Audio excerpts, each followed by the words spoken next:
So please give a warm round of applause to my friend David Barr.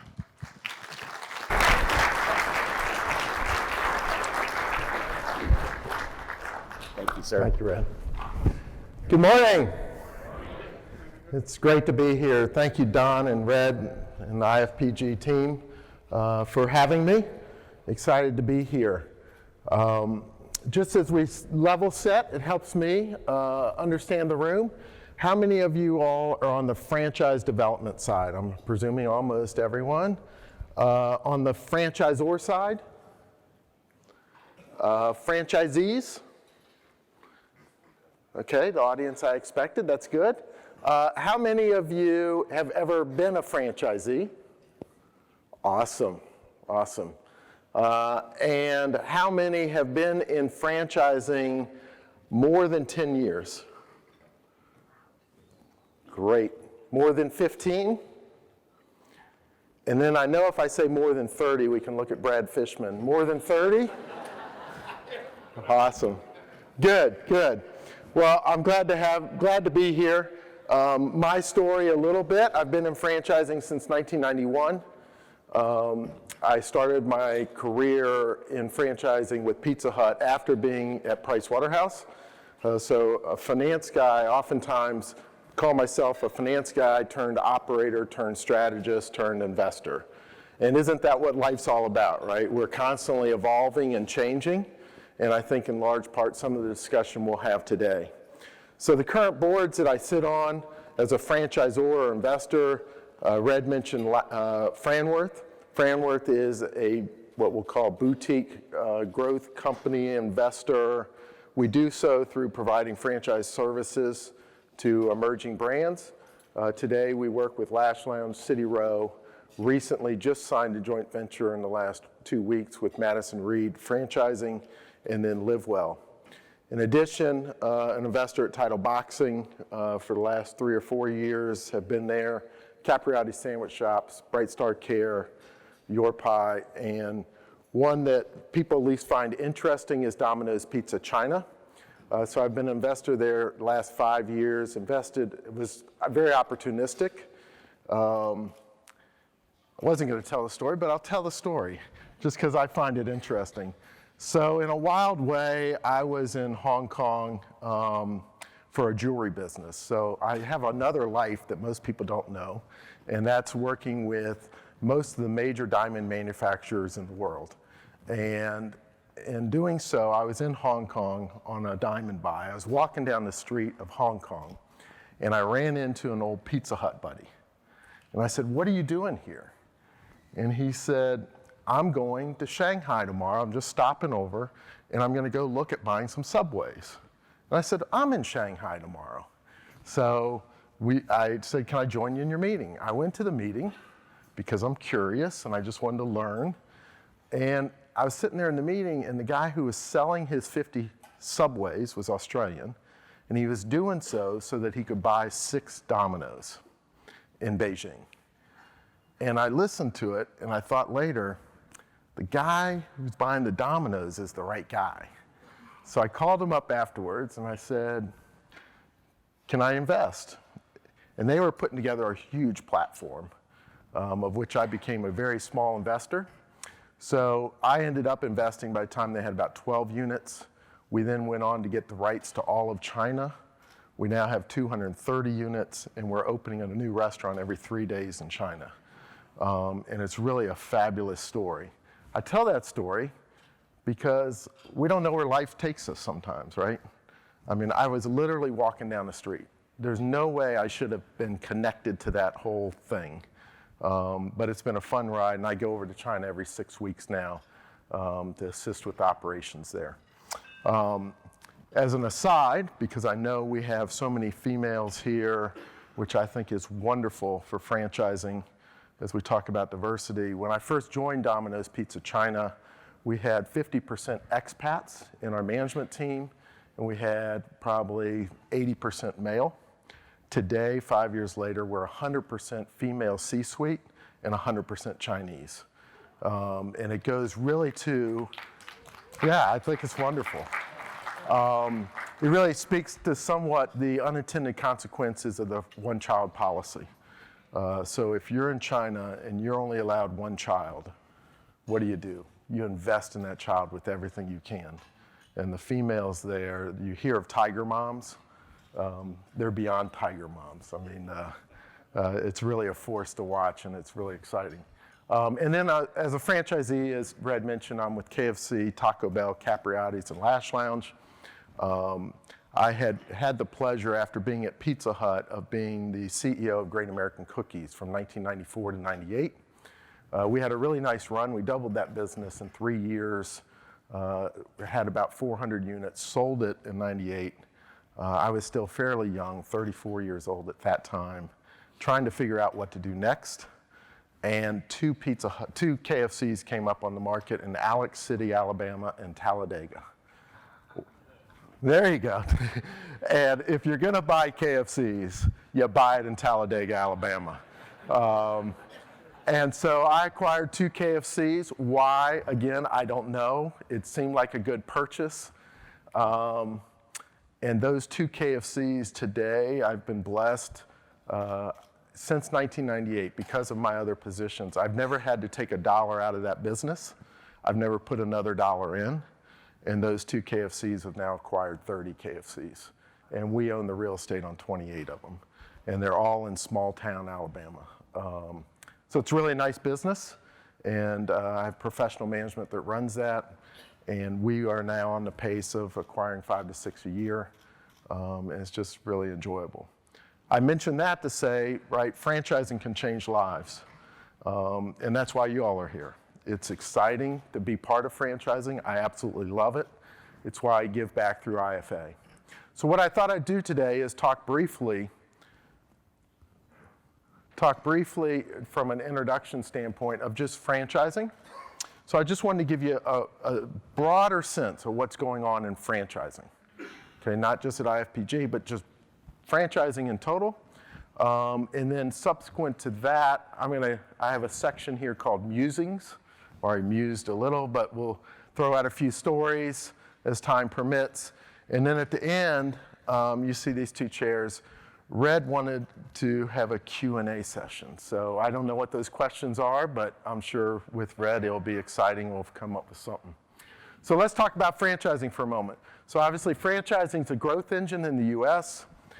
Today, there's 759,000 locations owned by franchisees. They produce 8.2 million jobs in the US with about $757 billion to the GDP, which is approximately 3% of GDP. Why is that important? It makes a difference in our economy. Some other statistics recently on Capitol Hill that we've been sharing, minority ownership. 31% of all franchises are owned by minorities. If you compare that to minority ownership of other small businesses, non-franchise, it's about double. So if you look at all small businesses in America, 15% are owned by minorities, and franchising 31%. If you take it down further and you look at just the African American community, 8% of all franchisees are units are African American compared to small business, which is 4%. Again, why does that matter? It matters because we're able to show that franchising can be a growth engine that can change lives. And you all are on the front line of that, of helping people make that impact every day. So as we talk about franchising, oftentimes, as you know, in the public, and I'm sure you get these phone calls, people think franchising is all about food. Well, 60% of franchising is non-food. Additional 20% of franchising is hospitality/hotel lodging. So if you take that out, there's about 40% of the business is non-hotel, non-restaurant. And you can see the largest percentage there, and maybe those in back can't see it, but I'll just read the orange bars real quick. Health and fitness would be the largest sector, then maintenance services, child-related services, business-related, automotive, beauty-related, retail, and then on down the line. The point is, clearly, it's a large sector that is non-food. And as you also know, franchising expands the ages of life. right? We go from child care to senior care. And I think I'm going to tie this into my talk a little later, and I just want to point this out. I think as we think through franchising and how we can assist your clients, I think you got to also think of what are the trends, where are they in their life cycle, and where is our society within its life cycle. So clearly, senior care, for instance, at Bright Star, and I know there's other home health care companies here, but at Bright Star, the average age of our consumer is 82 years old, of the client we take care of. So if it's 82, if you look at the baby boomer cycle, there's still 9 years left before you hit the peak of the baby boomer, and that's assuming that people don't continue to grow, continue to live longer. So I would say there's still a 9 to 12 year run in senior care, and not just home health care, but all those areas of senior care, right? You can look at similar items around millennials. We know millennials want to take care of their bodies. They love health and beauty.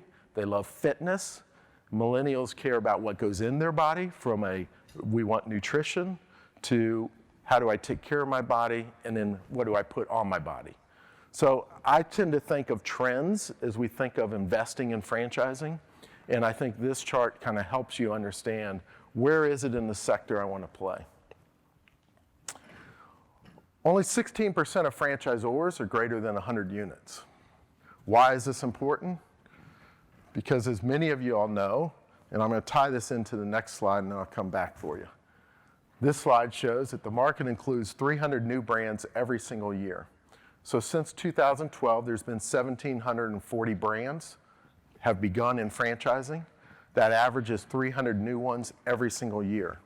So if you go back to this, we also know that 84% of all franchisors never reach 100 units.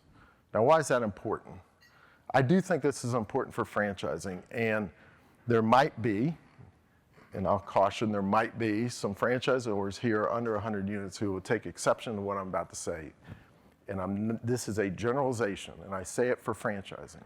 I do think we have to be careful, and I know you all are as consultants, but we need to be careful that we're promoting and assisting brands that have the network and the resources to supply the benefits that is bargained for within the franchise agreement. Or said another way, that the franchisees get support, right? And why is that important? Because when those franchisors fail, if they do, it creates issues for all of franchising, which creates issues for all of us in this room. So I know the IFPG team within their inventory well vets that, but I'm just saying as an industry, it's something that we need to think about. And I say that because if an average franchisee, I'm just using round numbers of small box services or retail, is at $500,000 of revenue, and there's 100 of them, right, times 5%, it's $2.5 million of EBITDA, or $2.5 million of royalties from which to service franchisees. That's not a lot to service 100 units. And therefore, as we think of this, what in a way we're saying is, in small box, and if 60% is non-food, 40% of the generally is non-food or non-lodging, what we're really saying then is that we have a huge group of franchisors that are at risk financially. And we just need to call it what it is, and that's fine.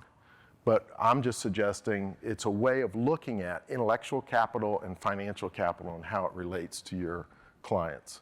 So I mention that because at Franworth, if I can self-plug for a moment, at Franworth, what we do is we try to solve that problem. We try to solve the intellectual capital problem by solving the intellectual capital problem and the backbone or the structure of the franchisor. It allows us to then go raise capital on the financial capital side. But those are the two stress points to emerging franchisors, right? One, do they have the intellectual capital and the team to grow it all the way? And then do they have the financial capital to support the franchisees? And so I think this helps us understand that. But we also know, and I know, And I've invested in Capriati's, Lash Lounge, and all the those as franchisees, and then as franchisor, many brands that are less than 100 units. So I'm completely supportive of the franchise business model. I just want to make sure that we understand it and pause and make sure that we're placing franchisees with the right franchisor. So as multi-unit franchisees, they do comprise a significant portion of the market. Why is that? Because clearly, most franchisees are entrepreneurial and they're seeking more and they desire more. And we're seeing the ability to scale a franchisee is no different than the ability to scale franchisors, right? So I will say though, a quick story. So the day I joined Pizza Hut, they gave me 300 units to run. I was 26 years old, 300 units as a finance person, okay? And they have a functional way to run businesses at Yum Brands where they put an operator, a finance person, an HR person, and a marketing person all together and you're to run a market. And I always say it's like the Politburo. They say you're all equals, but no, there's the greater of the equals, right? And the greater of the equals is the operator. But anyways, we were part of the operating platform team. I had 300 units. I then went to Great American Cookies, where as I mentioned, we grew that to 400 units.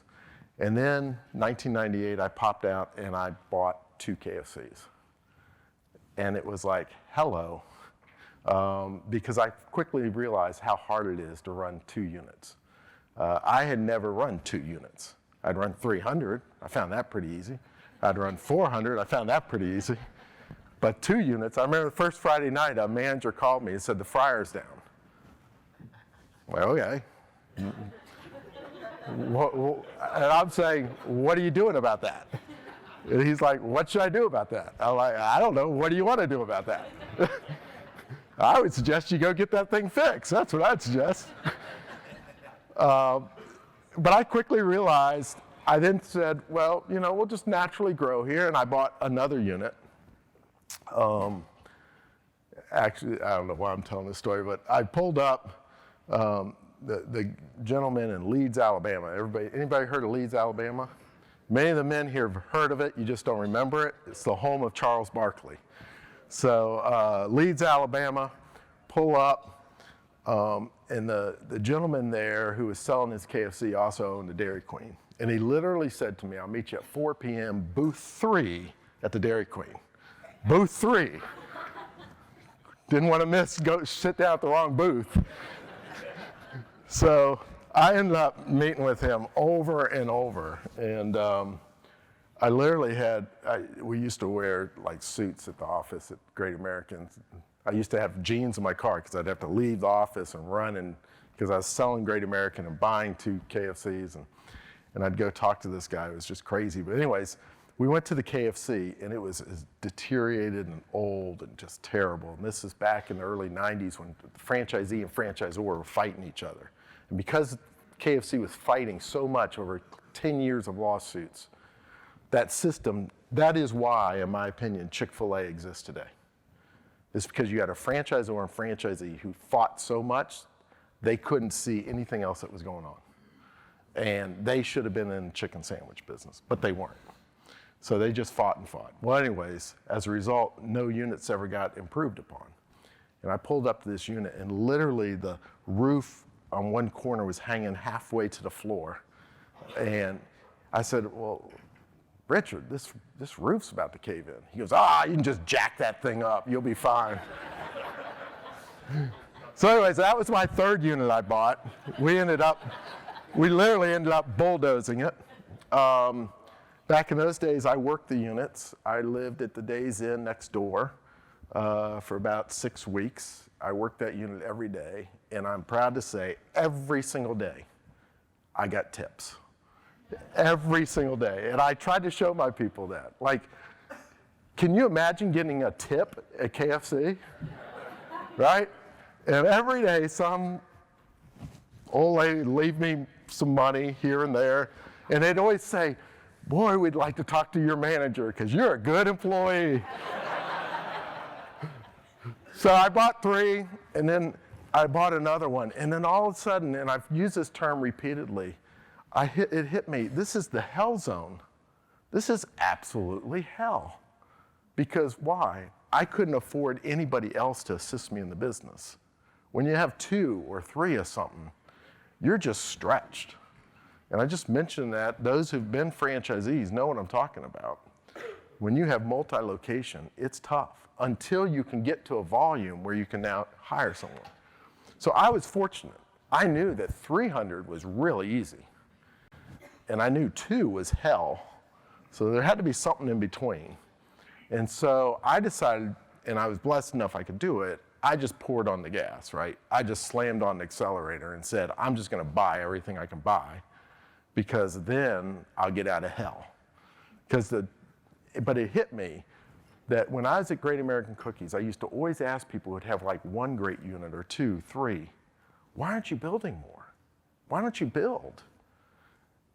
And they always said, no, now's just not the right time. But I really believe that the reason franchisees at time don't move from 3, let's say you've sold a 3-pack and they're just doing great. The reason they don't want to go to the next 3 is they're in the hell zone. And you gotta give them the vision that no, you can get beyond hell. You're stuck in hell and you can't go backwards. The only way you can go backwards is selling, right?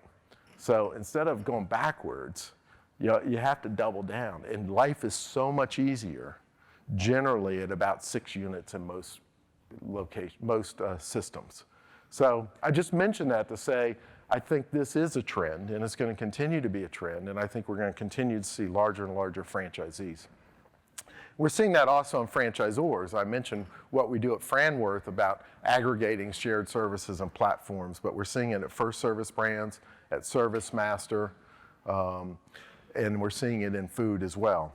So you're seeing where Focus Brands or Work Capital and others are aggregating brands.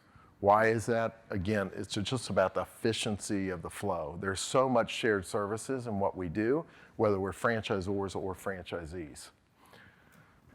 And I think finally the market does follow consumer trends. We talked earlier about the life cycle of individuals, and we talked about 60% is non-food or non-hospitality. So this addresses what are those other sectors. And you can see the gray bar here is the growth in 2016 and 17. That lighter blue bar is the growth in 2012 and 2015. So you see fitness centers, children's education, health, other fast food, which is really tends to be more snack food, is what that category is. Children's fitness and amusement, and on down the line. I mention that because what we're seeing is this continued growth of specialization. Here we have fitness centers is the largest growth area in franchising over the last 6 years. The growth of specialized fitness brands is what's driven that. We all know about the boutique fitness brands, but this is just about a consumer trend of specialization that I'll touch on again in a moment. And then finally, what I want to do is I'm just going to touch on international. I know none of us in this room really are in that arena. I just wanted to give you a sense of what's happening on your larger brands. So these are your 200 largest franchisors. I know many of us aren't dealing with that in this room, but I think it's an interesting data point. If you look at total units, 61% are domestic of the 200 largest franchisors, but where's their growth coming? It's all international. In fact, at KFC, when we had a battle royale about 8 years ago, this really was it about KFC. They sat down with the US franchisees and they said, let's just be clear. At Yum Brands, KFC franchisees are 3% of our EBITDA.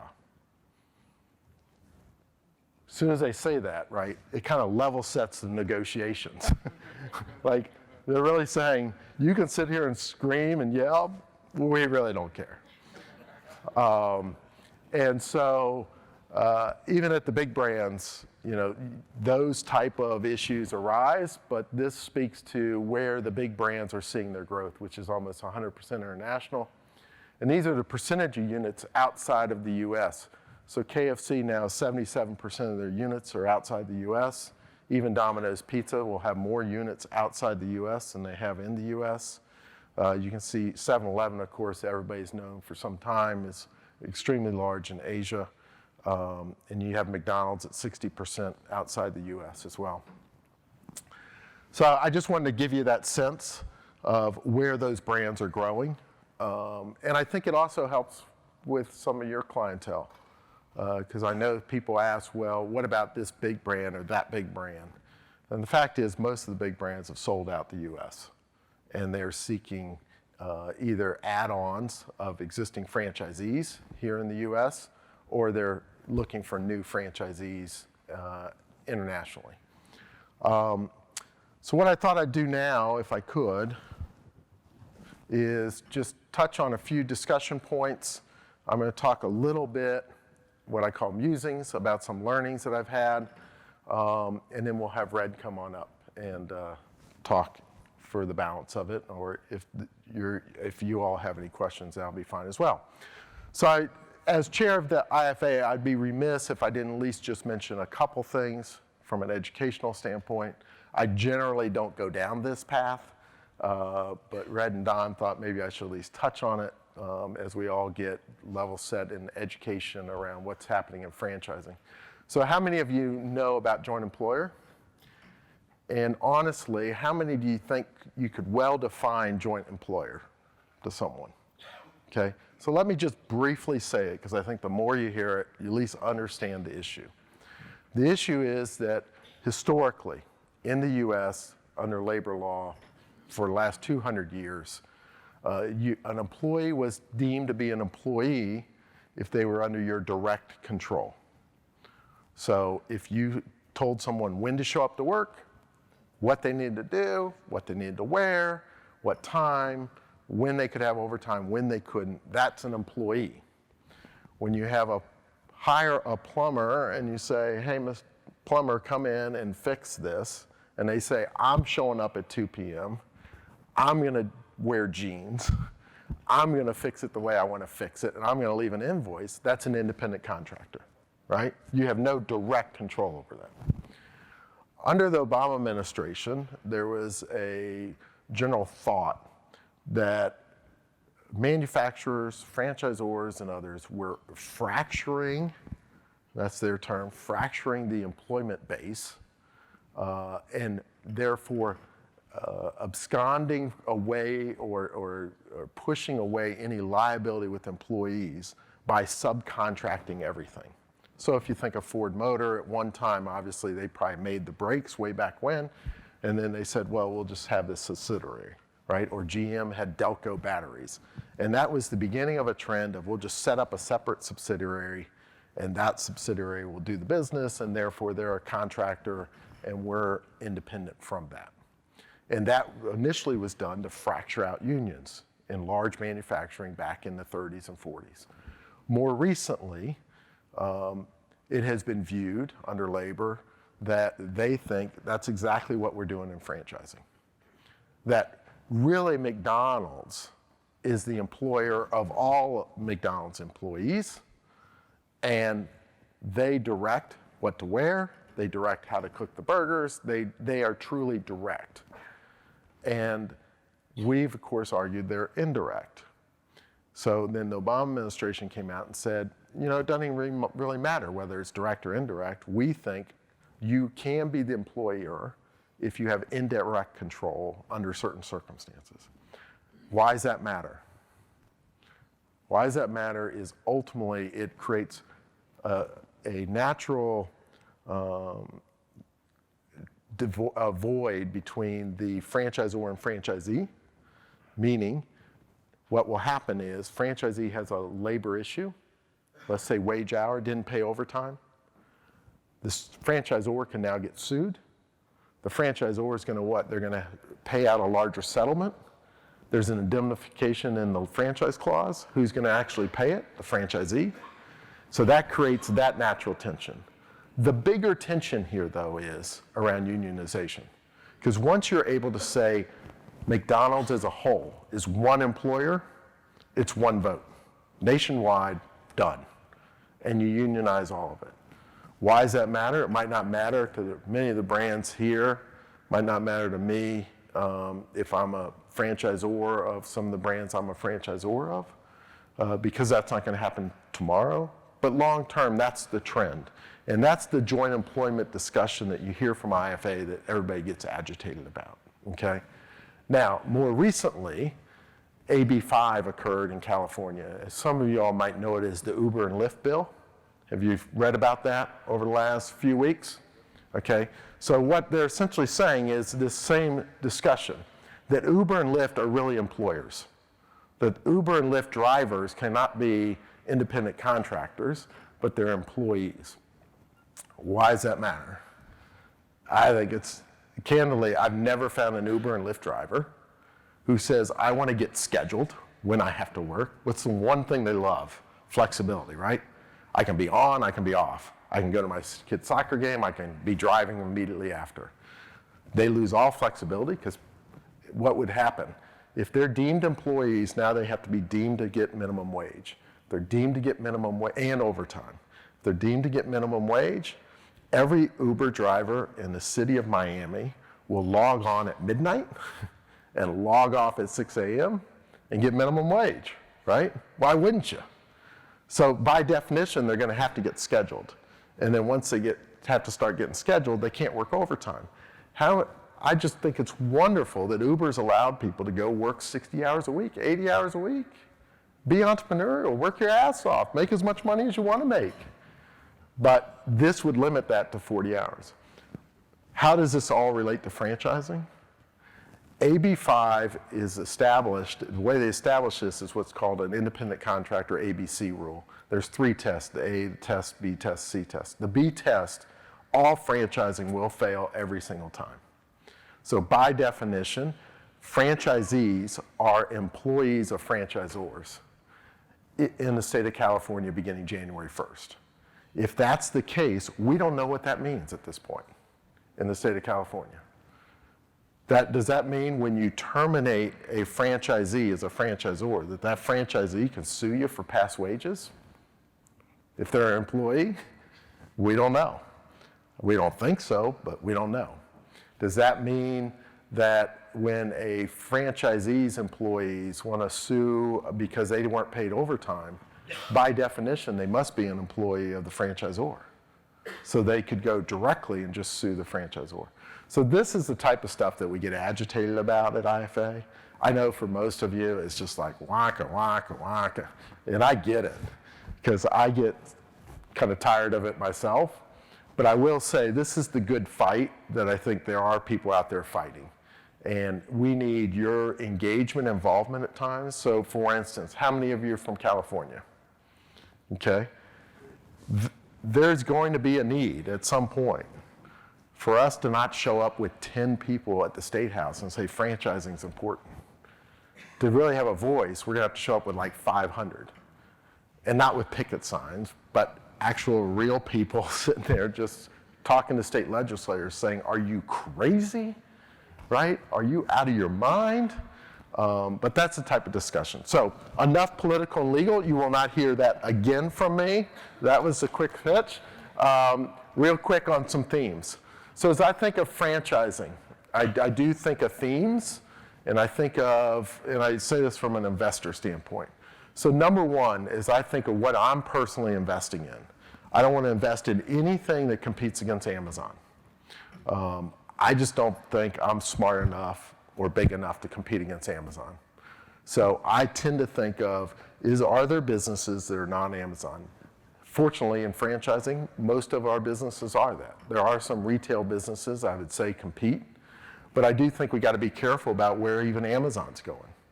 I was with a friend the other day who's in the realty business.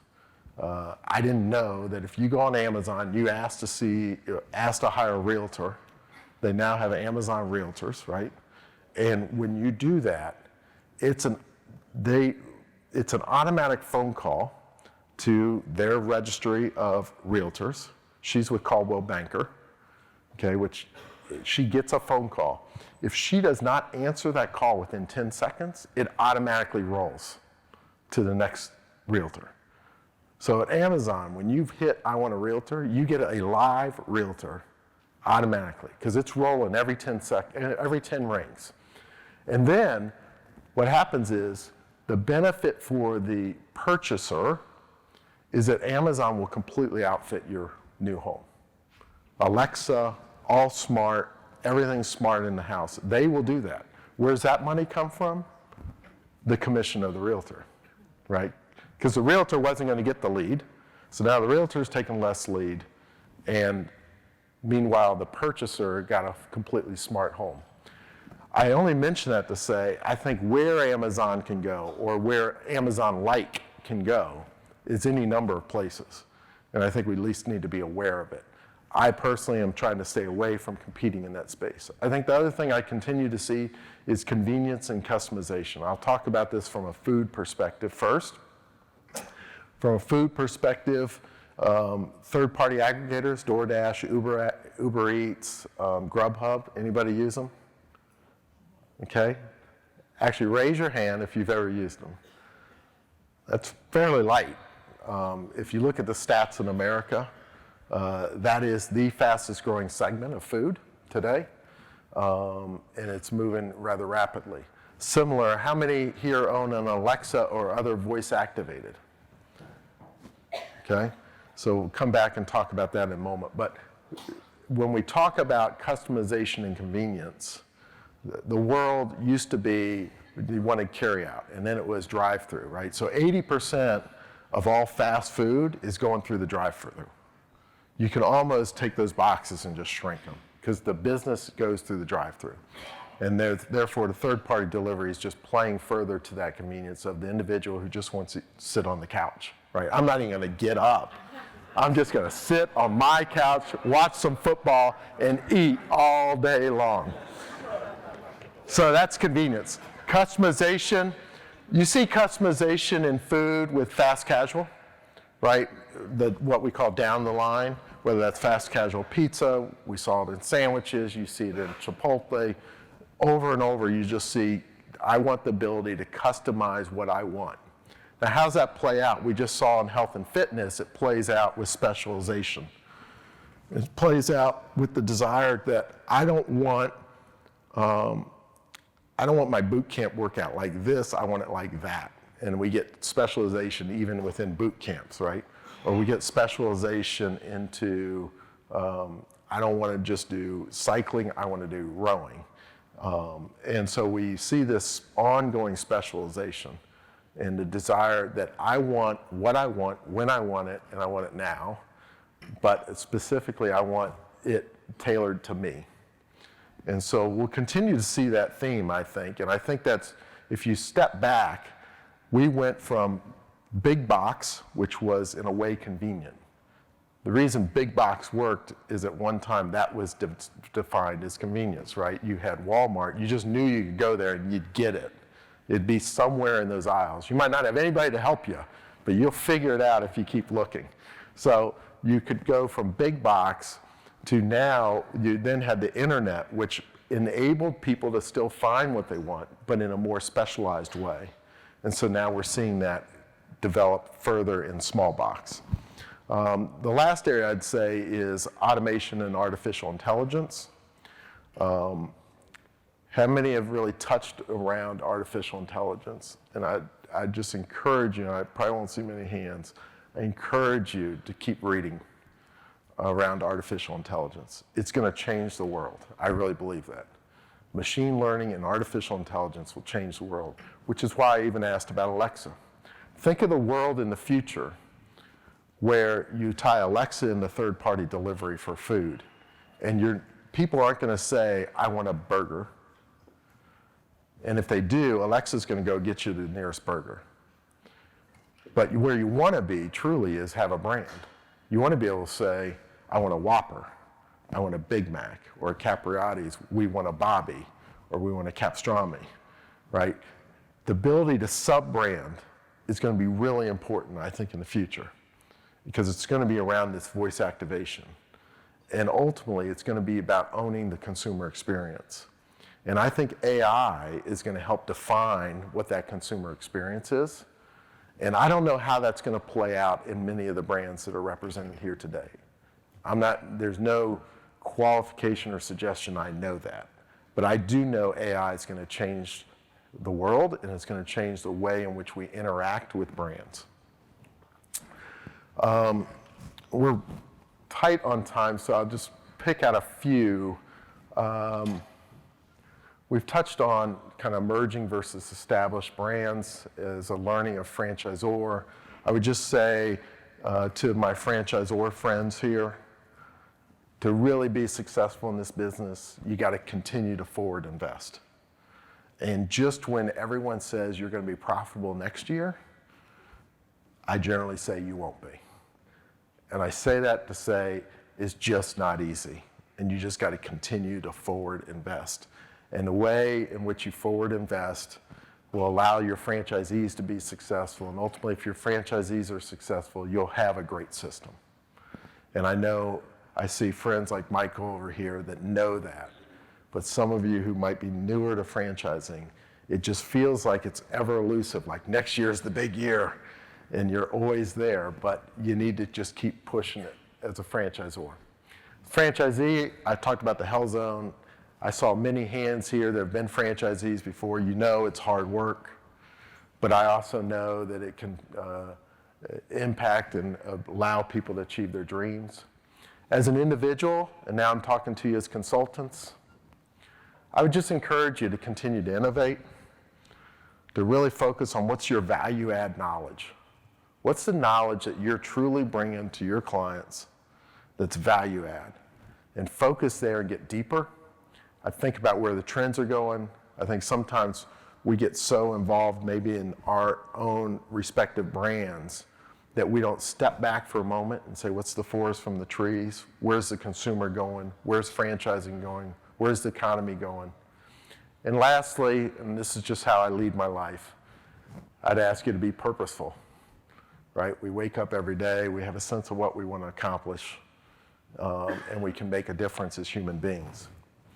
So in that regard, I'd say my biggest learning is obviously that franchising is a business model that can change lives.